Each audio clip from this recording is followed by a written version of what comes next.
Welcome to episode 4 of A Year in My Garden. In this episode, I'll give you an update on the raspberry plants that I moved. There's an update on that giant Amaryllis bulb that I got from Amsterdam. I'll help you understand the difference in between liquid and dry fertilisers. And there's a chance to see how those potatoes are getting on in that dustbin.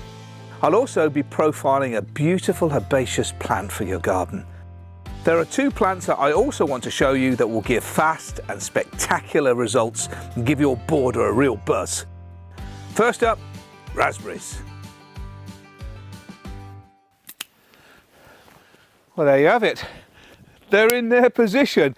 The hardest work for this raspberry bed was transforming the soil underneath, because if you remember, there was a lot of clay mixed in with the topsoil, because I think somewhere over the far side they'd cleared some foundations and just put a soil dump. So we cultivated it in.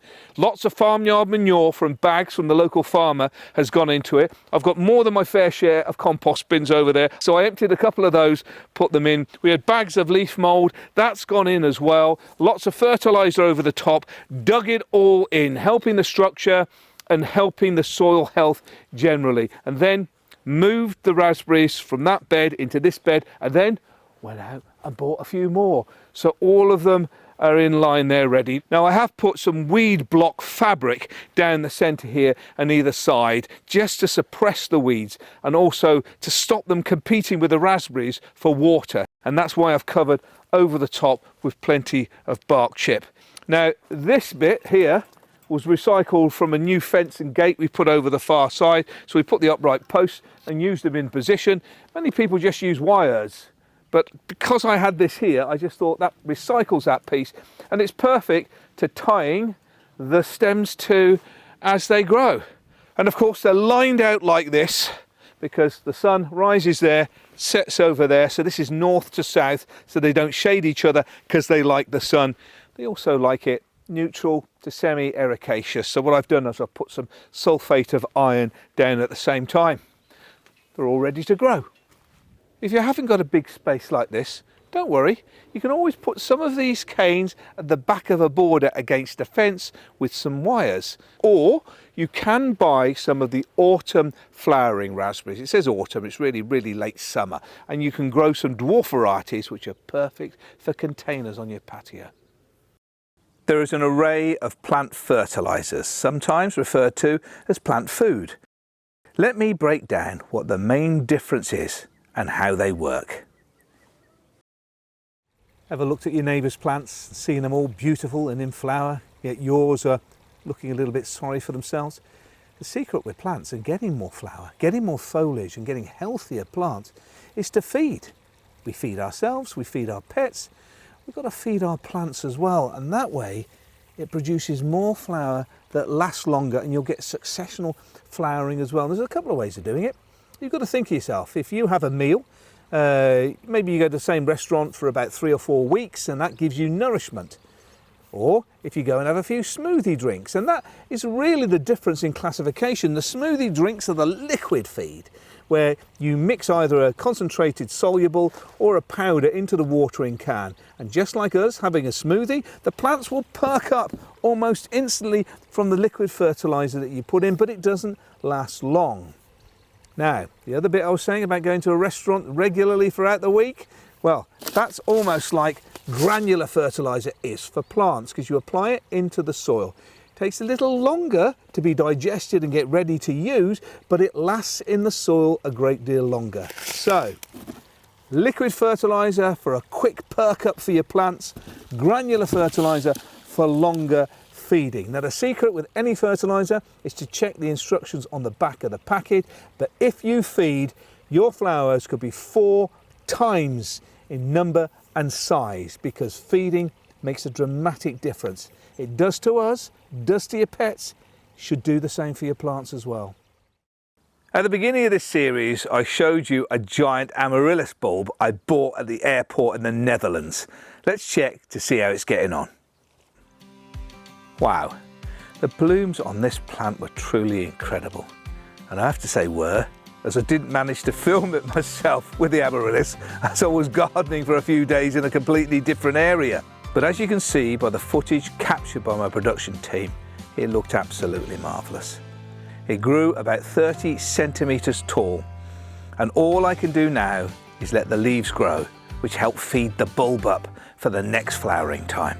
And as I've had a good feeding and watering regime in place, this stunning plant will be ready for its next flowering cycle in 6 to 12 weeks' time. Many gardens don't have room to grow their own produce. I wanted to share a method that would work by growing potatoes in a dustbin. Let's see how they're getting on. Now, episode 1, I showed a crazy idea about growing potatoes in a dustbin. I was saying you don't need to have a big grow your own area. You can grow spuds in a dustbin. And I picked this up from the local DIY store. Didn't cost me much at all. It's an 80-litre dustbin. And I put some peat-free compost in the bottom, put the seed potatoes roughly about there. And here's the process. You want to get the foliage as far away from the potatoes as possible. So the foliage grows, mound up some soil, foliage grows through, mound up some soil, foliage grows through, more soil, and here they are just at the top. So all the branches and all the leaves are up here, and all the spuds are growing just down here. And the reason you want the foliage as far away from the potatoes as possible is to stop the potatoes going green. And of course, you know, green potatoes aren't very good for you, but this is just right, and it's easier to do. So if you're growing in the open ground, you'd be mounding up the soil. Here I'm just filling the bin, and they're at the top. So as these are growing, it's swelling the spuds just in here. A good indicator is when they're ripe, because these are Amaryllis potatoes, is the foliage will keep growing up, and then they'll flower, and then just as they start to go over, that's the time to crop the spuds. And unlike growing in open ground, where your spade may actually cut them in half, or you put your fork in and you skewer a couple, here you just tip it on its side and shake the potatoes out. But because I'm in Makeda house here, and it's considerably warmer, these are miles and miles ahead of the ones that I've had outside. In fact, they surprise me just how early these are. I reckon in a couple of weeks, in a future episode, you can watch me tip these out and see how they've grown. So if you fancy growing spuds and don't have the space, garden centres may still have a few in at the moment, you can buy the seed potatoes and grow your own outside your patio, on your balcony. Spuds in a bin. It's a winner. A favourite plant of mine to grow as part of an ornamental border is the beautiful poppy. Let me share with you what makes this plant so special and how you can grow one. Now, I picked up this lovely oriental poppy. What did I pay? £10, this is sterling, £10 and 99 pence for quite a good sized plant. Now it's Papaver orientalis. This particular variety is called Brilliant, and look at it. Looks like butterfly wings, doesn't it? So this is this lovely reddy orange, almost a fiery glow flower with black blotches traditionally just on the inside there when it comes into flower later in the summer. But look at its foliage.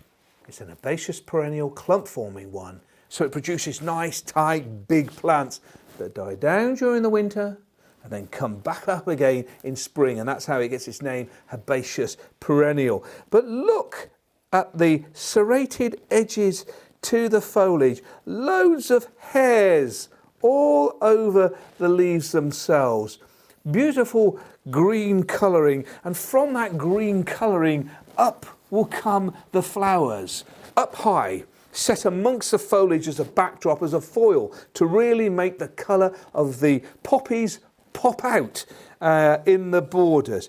It's a lovely herbaceous perennial for cottage gardens that you can grow with delphiniums and with lupins and other more traditional plants. Height-wise, depending on your variety, anything between 1/2 metre and 1 metre tall, and a very dense plant as well. This particular one is incredibly hardy to very cold temperatures. It prefers a sunny location to get the best from its blooms. If you've got it in a very exposed position, it's worth having a little bit of support around it to stop the plant being blown over, certainly with the flowers. But in a normal border, it'll perform really well. Propagation is quite straightforward. As they become quite large plants in the border and start to over-dominate, during spring you can do division, where you dig the plant up, cut it into sections, and then plant those different sections in other areas and plant a quarter of it or a half of it, depending on how much you want to split it back into its original place. So it's spreading the love. If you want to do a little bit of root cuttings, you do those during the autumn time, and that's a pretty good way to propagate too. But they're very low maintenance. They don't suffer from many pests and disease. It's a very good addition into the garden, and for $10.99 that plant will be in for years and years and start producing more plants as you split them and share it around the garden. Now, I have been choosing plants specially for you to do in these plant profiles, but I bought this one genuinely just for my own garden. I was going to plant it in. I thought, no, I'll show it to you guys first. And the best thing about these videos, because I'm planting them in the garden, keep watching my YouTube channel, because I'll give you updates and show you how this has grown in position when it comes to the summer months. Let me highlight a couple of my favourite plants that I think adds a great deal of interest, and they grow pretty quick too.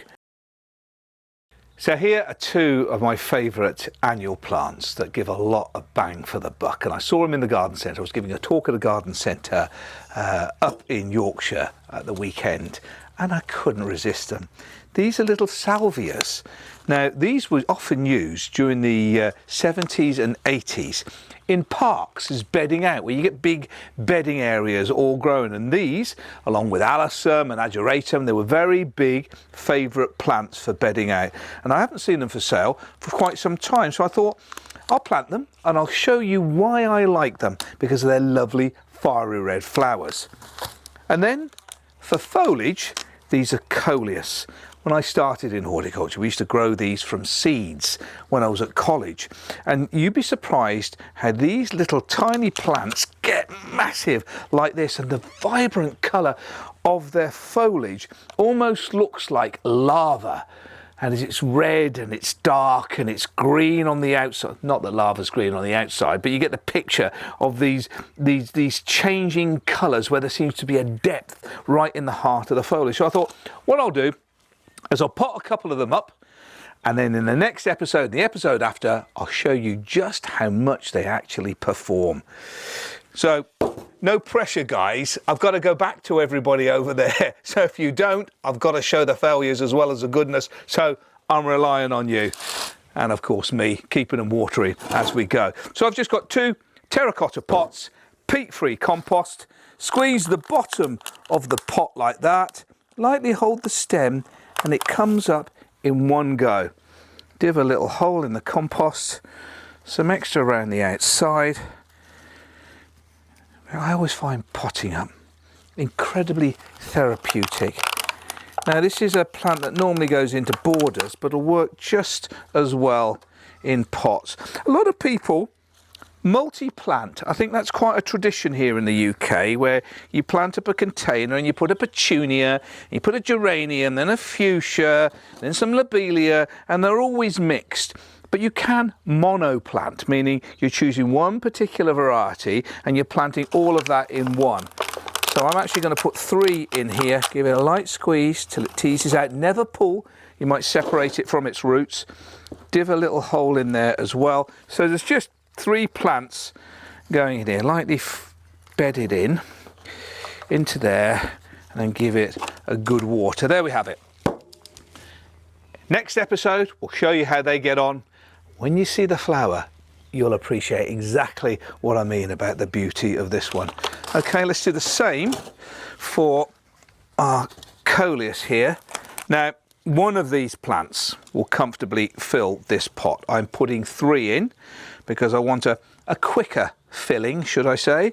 And I also quite like the fact that there are 3 different variegated leaves all in one container. Take a bit of compost out, bed that in. I'll plant these lot up a little bit later. And there we have 2 containers. Now, because I put 3 plants in one container, they're obviously going to be 3 times as thirsty.